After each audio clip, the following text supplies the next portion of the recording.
তো যাই হোক গাবো ইনশাল্লাহ। তবে এখন প্রশ্ন, তার উত্তর, তার জবাব তো দিতে হবে।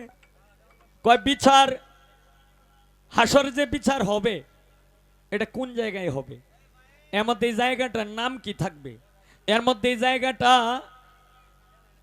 আছে কোন জায়গায়, এরপরে সর্বপ্রথম কার বিচার হবে।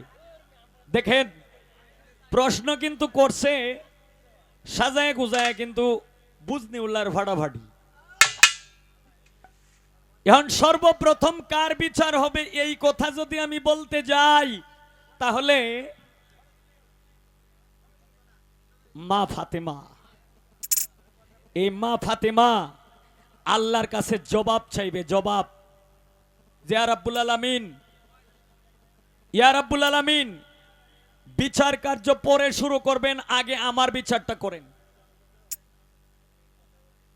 আমার কেন এই অবস্থা হইল, আমার স্বামীকে কেন বাড়িতে মারলো, এরপরে আমার বাচ্চারা কি অন্যায় করেছিল, এখন এই জবাব তো আল্লাহর কাছে নাই। তখন আল্লাহ কি বলছে, আল্লাহ রাসূলের দিকে তাকায় যে দোস্ত এবার।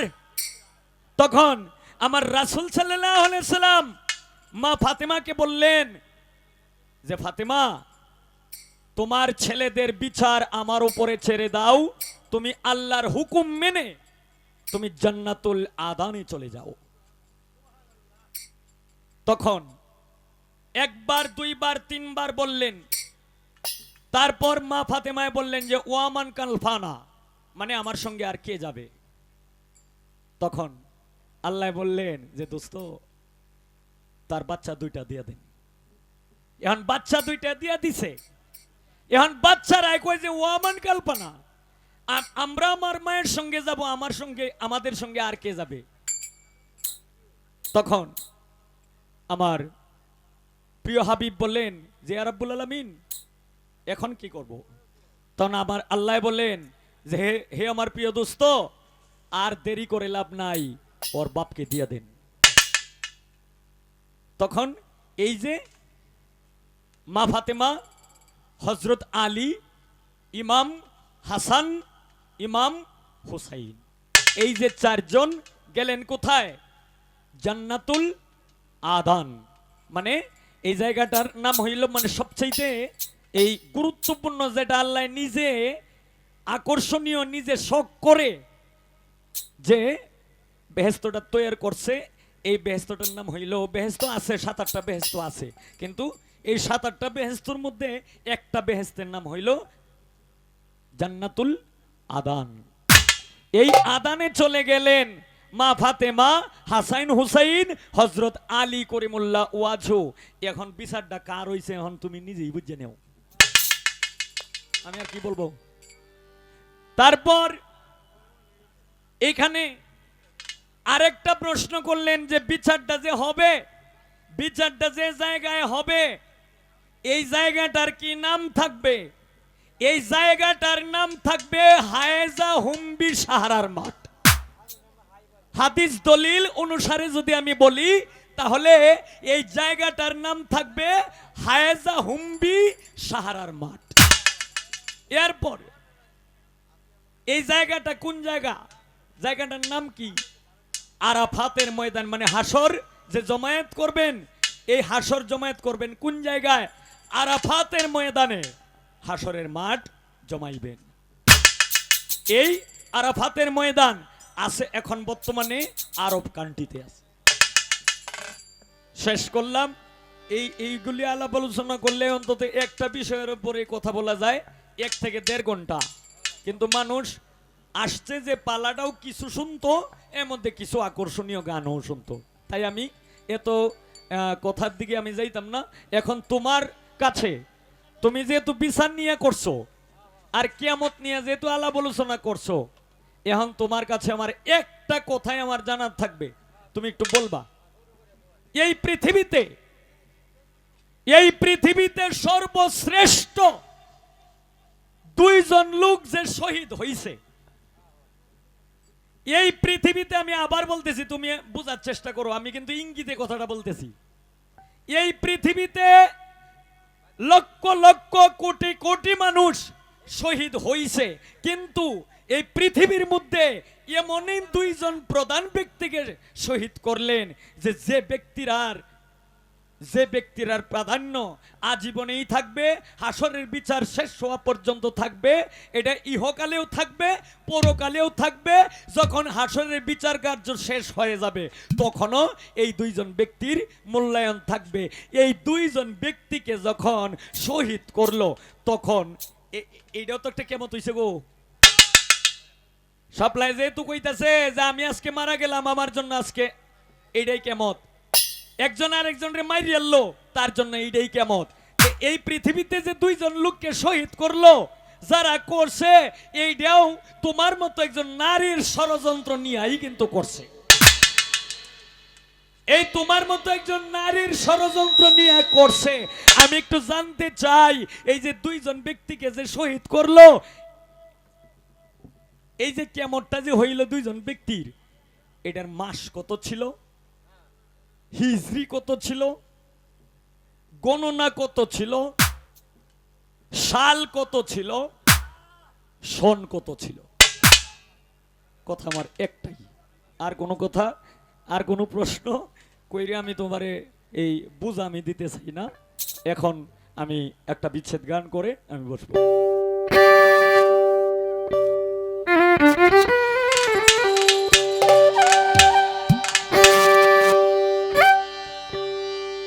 শত কষ্ট শত কষ্ট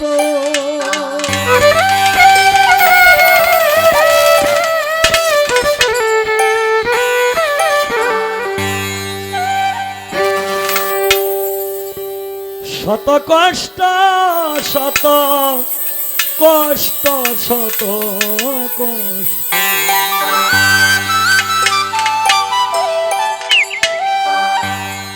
মানুষের জীবনটাই কষ্টের জীবন।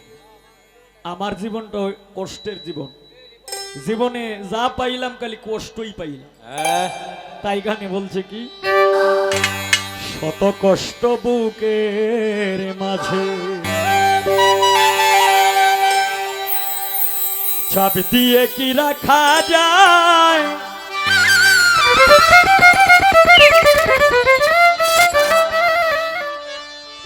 যে সইতে পারে যন্ত্রণা সেই জ্বালা দুঃখ পায়, সেই জ্বালা দুঃখ পায়।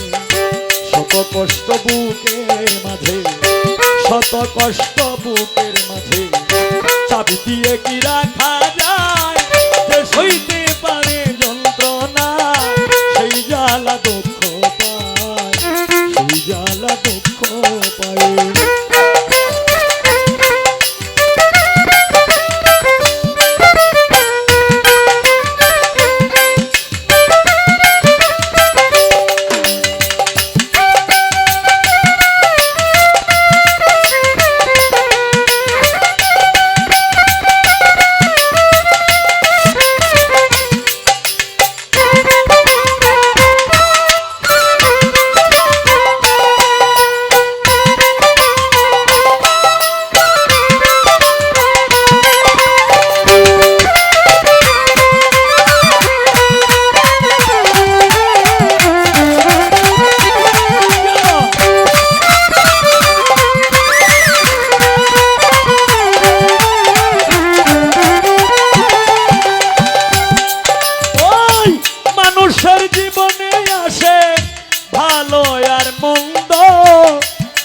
সমাজ আমারও জীবনে এলো দ্বিধার দ্বন্দ্ব,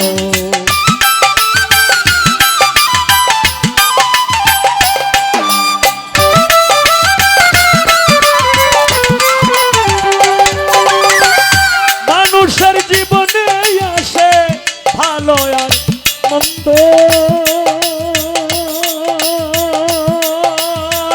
ভক্তরা জীবনে এলো বিদায় আর বন্ধ, কোলটার কারণে আমি, কোলটার কারণে আমি হয়ে গেছি অসহায়, সইতে পায় সেই জ্বালা দুঃখ পায় যে সইতে পারে যন্ত্রণা সেই জ্বালা দুঃখ পায় সেই জ্বালা দুঃখ পায়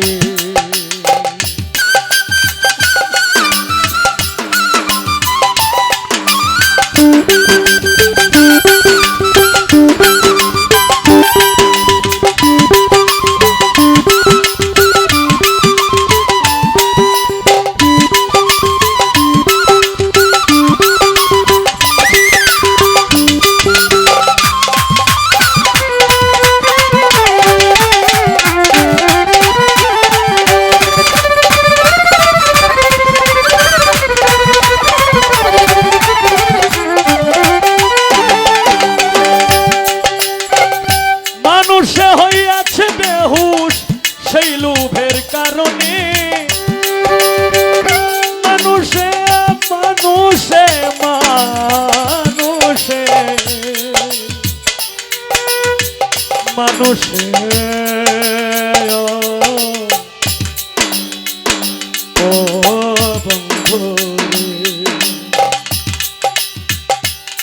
বন্ধুরে আবার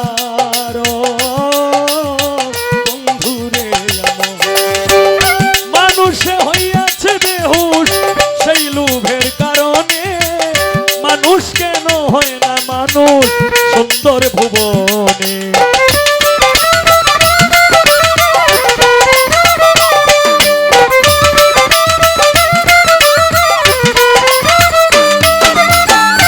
মানুষে হইয়াছে বেহুশ সেই লোভের কারণে মানুষ কেন হয় না মানুষ সুন্দর ভুবনে নয়নে ভঙ্গিমা দেখায় নয়নে ভঙ্গিমা দেখায় আরে আরে ফিরে যায় যে সইতে পারে যন্ত্রণা সেই জ্বালা দুঃখ পায় সেই জ্বালা দুঃখ পায় যে সইতে পারে যন্ত্রণা সেই জ্বালা দুঃখ পায় সেই জ্বালা দুঃখ পায়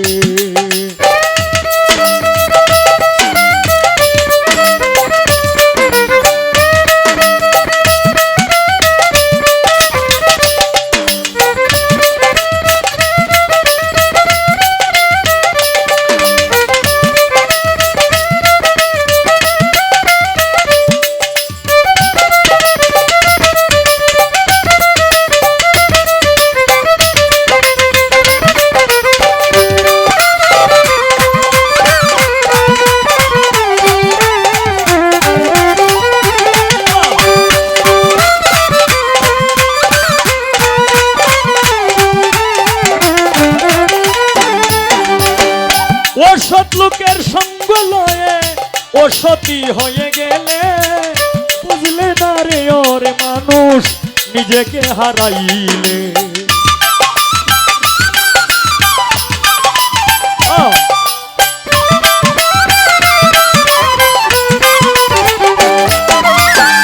অসৎ লোকের সঙ্গ লয়ে তারা